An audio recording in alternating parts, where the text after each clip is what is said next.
Hi all. After long gap నేను video ఒకటి చేస్తున్నాను. సో అనుకోని కారణాల వల్ల గ్యాప్ వచ్చింది. సో దాని గురించి కొద్దిగా అప్లోడ్స్ అని లేట్ అయినాయి. సో ఒక ట్రావెలింగ్ ఉండటం వల్ల అవన్నీ ఉండటం వల్ల సో ఇప్పుడు నేను మళ్ళీ లేటెస్ట్ వీడియోలో ఏం చెప్దాం అనుకుంటున్నానంటే సాఫ్ట్వేర్ ఇంజనీరింగ్ కెరియర్లో మెయిన్ ఏది ఇంపార్టెంట్ అంటే ఏవి మెయిన్ చూసుకోవాలని చెప్పి ఒక అతను మకదియా హర్ష్ అని చెప్పి ఒక అతను ఉన్నాడు. అతను ఇచ్చిన ప్రిన్సిపల్స్ ప్రకారం ఏమేం కావాలి, ఇవి మిస్ అవ్వకూడదని మెయిన్. ఫస్ట్ ఏంటంటే ఒక సాఫ్ట్వేర్ ఇంజనీర్ అనే అతను కెరియర్లో లాంగ్వేజ్ చూజ్ ఏ లాంగ్వేజ్ అనమాట. సో కొన్ని చాలా ప్రోగ్రామింగ్ లాంగ్వేజెస్ చాలా ఉన్నాయి. సో రైట్ టైంలో ఏది పిక్ చేయాలి, ఏది ప్రాక్టీస్ చేయాలి, ఆ తర్వాత దేనికి మూవ్ అవ్వాలి అని చెప్పి మనకు క్లియర్గా ఐడియా ఉండాలి. సో అది మనం సెలెక్ట్ చేసుకుంటే బాగుంటుంది. సో ఇవన్నీ ఏదైతే మిస్సెస్ జరుగుతుంటాయో దానికి వల్ల సంబంధించినవి అనమాట. సెకండ్ ఏంటంటే ఒక కాన్సెప్ట్ని అర్థం చేసుకోవటం. చాలా వరకు ప్రోగ్రామింగ్ లాంగ్వేజెస్ అన్నీ ఒకటే కాన్సెప్ట్లో ఉంటాయి. సో కొత్త ప్రోగ్రామింగ్ లాంగ్వేజ్ యూజ్ చేసినప్పుడు మనం ఆన్సర్స్ ఫైండ్ చేయాలి, సింటాక్స్ అర్థం చేసుకునేలాగా కాన్సెప్ట్ని అర్థం చేసుకుంటే మనకు చాలా ఈజీ అయిపోతాయి మొత్తం ప్రోగ్రామింగ్ లాంగ్వేజెస్ అని. Third, online tutorials. చాలామంది చూడరు, ఇవి చూస్తే బెస్ట్. ఏంటంటే మల్టిపుల్ పర్స్పెక్టివ్స్, టైం లిమిట్ లేకుండా చూసుకుంటే మనం ఈజీగా ఫాస్ట్గా లెర్న్ చేయొచ్చు అండ్ చాలా వెంటనే లెర్న్ చేయొచ్చు, ఎఫెక్టివ్గా లెర్న్ చేయొచ్చు. So online tutorials. ఇంకొకటి fourth, learning hours, dedicated learning hours పెట్టుకుంటే ఎవ్రీడే ఒక కొంత time, main 10 or 15 minutes blogs read చేయటం, వీడియోస్ చూడటం, టెక్నికల్ వీడియోస్ చూడటం, లేకపోతే కొత్త థింగ్స్ లెర్న్ చేయటం. అఫ్ కోర్స్ మీరు ఇక్కడికి వచ్చారంటే మీరు మీకోసం ఒక టైం డెడికేట్ చేసుకున్నారనే దాని అర్థం. సో అలాగే మనం డెడికేట్ చేసుకుంటే ఎవ్రీడే ఒక 15 minutes 20 minutes ఉంటే అది చాలా బాగుంటుంది. సో ఫిఫ్త్ మెయిన్ ఏంటంటే ప్రాక్టీస్. సో ఎక్కువ ప్రాక్టీస్ చేసుకుంటే ప్రాక్టీస్ మేక్స్ మ్యాన్ పర్ఫెక్ట్ లాగా, అది ఎక్కువ టెక్నాలజీగా ఏదైనా ప్రోగ్రామింగ్ లాంగ్వేజ్ తీసుకున్నప్పుడు దాన్ని ఎక్కువ ప్రాక్టీస్ చేస్తే చాలా ఈజీగా ఉంటుంది. Sixth, don't give up. అసలు మనం ఏమి తీసుకున్నా సరే, ఏదైనా సరే స్టార్ట్ చేసినప్పుడు మధ్యలో డ్రాప్ చేయకుండా కంప్లీట్గా ఎండ్ చేసుకునేలాగా ఆ డెడికేషన్తో చేసుకోవాలి. ఒక టెక్నికల్ బుక్ చదివినా, ఒక ఆర్టికల్ చదివినా, ఒక టెక్నాలజీ గురించి చదివినా, సో అవన్నీ మనకి ఈజీగా అర్థం చేసుకునేలాగా ఉండాలి. సో అదంతా మనం డోంట్ గివ్ అప్ అనమాట. Next, don't reinvent the wheel. అంటే ఏంటంటే దాని అర్థం థింగ్స్ ఎప్పుడు సింపుల్గా ఉంచాలి, ఎప్పుడు లైబ్రరీస్ లెవరేజ్ చేసుకునేలాగా, మన జాబ్ ఈజీ అయ్యేలాగా చాలా లైబ్రరీస్ ఉన్నాయి, ప్లగ్ఇన్స్ ఉన్నాయి, ఫ్రేమ్వర్క్స్ ఉన్నాయి, అవన్నీ మనం చూసుకుంటూ ఉండాలి. ఎవ్రీ టైం కొత్తది రాసి టైం వేస్ట్ చేసుకుని స్క్రాచ్ నుంచి బిల్డ్ చేసుకోవటం అనేది కరెక్ట్ కాదు. సో మనం ఎప్పుడు కొత్త ప్యాకేజెస్ ఉన్నాయి, కొత్త లైబ్రరీస్ ఉన్నాయి మార్కెట్లో, అవన్నీ తెలుసుకుంటూ ఉంటే మనకి చాలా ఈజీగా ఉంటుంది. ఓకే, సో అది కూడా చాలా important. Don't give up and don't reinvent the wheel. Next వచ్చేసి command line. Learn to use command line. So అలా ఎందుకంటే learn to use command line అని ఎందుకంటున్నా అంటే చాలా వరకు చాలామంది ఈ ఫోల్డర్స్ ఉపయోగించి ఆర్టిఫాక్టర్స్ రన్ చేస్తారు. అలా కాకుండా సిఎల్ఐ చాలా ఈజీగా ఉంటుంది. ఒకసారి మాస్టర్ అవుతే దానికి బాగా నేర్చుకుంటే కనుక మళ్ళీ వెనక్కి తిరిగి చూడాల్సిన పని ఉండదు. అది చాలా ఇంపార్టెంట్, చాలా ఈజీ. చాలామంది కష్టం అనుకుంటారు కానీ ఈజియర్ అనమాట, చాలా ఈజీ. పీపుల్ ఆలోచించిన దానికన్నా చాలా ఈజీ. ఫస్ట్ కాంప్లికేట్గా అనిపిస్తుంది, ఇదంతా ఏంటి అనిపిస్తుంది, కానీ తర్వాత ఈజీగా మారిపోతూ ఉంటుంది. ఎందుకంటే మీకు అర్థమవుతూ ఉంటుంది. ఈ కమాండ్ లైన్ అర్థమవుతే చాలా ఈజీగా బిల్డ్ చేయొచ్చు, చాలా ఈజీ కంఫర్టబుల్గా ఉంటుంది. అది చాలామంది మిస్ చేస్తారు, కాబట్టి అదొక ఇంపార్టెంట్ పాయింట్ కింద దీంట్లో అనుకుంటున్నాం. Okay, next soft skills. చాలామంది సాఫ్ట్ స్కిల్స్ మీద ఎక్కువ కాన్సన్ట్రేట్ చేయరు, కొంతమంది బాగా చేస్తారు కానీ సో చాలామంది చేయరు. సో దాన్ని ప్రాక్టీస్ చేయాలి, ఎక్కువ రైటింగ్ అయినా సరే. మాస్టరింగ్ సాఫ్ట్ స్కిల్స్ అదే మనం డిఫరెంట్గా ఉంచుతుంది చాలామందితోటి.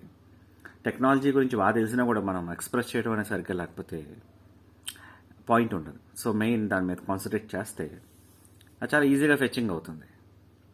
ఓకే, సో నెక్స్ట్ ఒక స్ట్రాంగ్ పోర్ట్ఫోలియో బిల్డ్ చేయడం.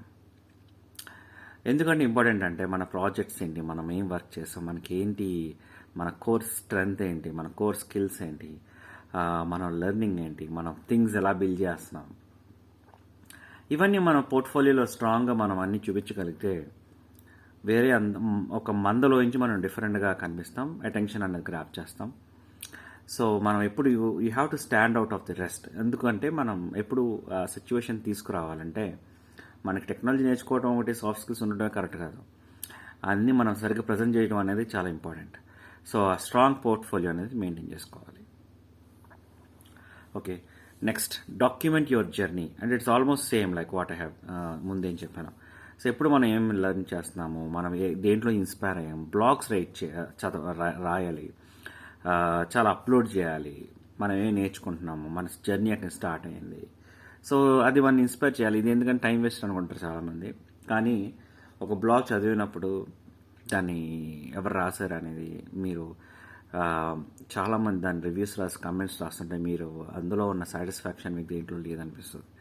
సో ఆ జర్నీ అనేది డాక్యుమెంట్ చేసుకోవాలి. మన ఛాలెంజెస్, మన సిచ్యువేషన్స్, మన ఏం లెర్న్ చేసాం, ఏం కొత్త లెర్న్ చేసాం, మన ఎక్స్పీరియన్సెస్, ఇవన్నీ కూడా మనం జర్నీ అనేది డాక్యుమెంట్ చేసుకోవాలి. Next, earn while you learn. ఏంటంటే చాలా టూల్స్ ఉన్నాయి, దాని మీద లెర్న్ చేయొచ్చు. For example GUM, ROAD, Gumroad. So ఇలాంటి వాటికి చాలా స్కిల్స్ మనం ఒక ఇన్కమ్ లాగా చేసుకోవచ్చు టెక్నాలజీ ఉపయోగించి. ఇలాంటి చాలా ఉన్నాయి, మనం గూగుల్ చేస్తే చాలా ఈజీగా తెలుస్తాయి. Next, define small goals. చిన్న గోల్స్ పెట్టుకుంటే అప్రోచ్ అనేది చాలా ఈజీగా కాన్ఫిడెన్స్ బిల్డ్ అవుతుంది. ఎందుకంటే చిన్న గోల్స్ అనేది ఒకటి ఫిల్ చేసుకుంటూ ఉంటే అది ఒక పెద్ద గోల్కి రీచ్ అవుతాం. సో ఎప్పుడు మనం రీచ్ అయ్యే గోల్స్, ప్రొడక్టివిటీ, ఎబిలిటీ ఇంప్రూవ్ అయ్యే గోల్స్, అలాంటివి డిఫైన్ చేసుకుంటే చాలా హెల్ప్ అవుతుంది. 14th one, there is no single path అనమాట. ఏంటంటే మనం ఎప్పుడు మనం చదువుకునేటప్పుడు ఒక పాత్ని మనం ఫాలో అవ్వాలి. మనం అనుకున్న ఓన్ పాత్ మనం సెట్ చేసుకోవాలి. వేరే వాళ్ళ పాత్ వాళ్ళు అలా చేశారు, మనం అలా చేద్దామంటే మన వర్కౌట్ అవుతుంది. ఎందుకంటే everybody is unique in their skill. So అందుకని చెప్పి మన పాత్ మనం సెట్ చేసుకుని మన దాని ప్రకారం మనం వర్క్ చేసుకుంటూ ఉండాలి. సో ఇన్స్టెడ్ ఆఫ్ వరీయింగ్ అనమాట, వేరే వాళ్ళు ఏ ట్రాక్లో వెళ్తున్నారని ఆలోచించకుండా మనం సెట్ చేసుకోవాలి. 15, don't be afraid to ask for help. ఏంటంటే మనం ఎప్పుడప్పుడు ఫ్రెండ్స్ అయినా సరే, టీమ్ అయినా సరే, మనం చాలా సిగ్గుపడుతుంటాం. మనం చిన్న క్వశ్చన్లు అడిగితే ఏమనుకుంటారు, వీళ్ళు చిన్న క్వశ్చన్స్ అడుగుతున్నాడు ఏంటి అనుకుంటారేమో, ఏంటి ఇది కూడా తెలియదా అనుకుంటారేమో. సో ఇలాంటివన్నీ హెజిటేషన్స్ అని బయటపెట్టేసి మనం ఈజీగా అడిగితే చాలా ఫాస్ట్గా లెర్న్ చేయొచ్చు. కొన్ని డౌట్స్ మనం అడుగుతుంటే కొన్ని వ్యాలిడ్ డౌట్స్ అడుగుతున్నారని చెప్పి మన మీద ఇంప్రెషన్ కూడా కలుగుతుంది. సో అందులోంచి బయటకు వచ్చేసి మన ఫాస్టెస్ట్ వే నేర్చుకునేలాగా, ఎక్కువ డౌట్స్ అడిగేలాగా, హెల్ప్ అడిగేలాగా చూసుకోవాలి. 16, ఛాలెంజ్ యువర్ సెల్ఫ్. అంటే మనమే కాంపిటీషన్ కింద అవ్వాలి. వేరే వాళ్ళని చూసి మనం చూసుకోవటం కాకుండా, వేరే వాళ్ళు చూస్తే అప్పుడప్పుడు మనం డిమోటివేట్ అయిపోతుంటాం, మనకు అది కూడా రావట్లేదు ఏంటి అనిపిస్తూ ఉంటుంది. అలా కాకుండా మనకు ఇది రాలేదు, వాళ్ళు ఇది వచ్చింది. సో అలాగే మనం ఛాలెంజ్ చేసుకుంటూ ఉంటే, మనం ఇంప్రూవ్ చేసుకుంటూ ఉంటే, ఎవరి స్పీడ్ వాళ్ళది.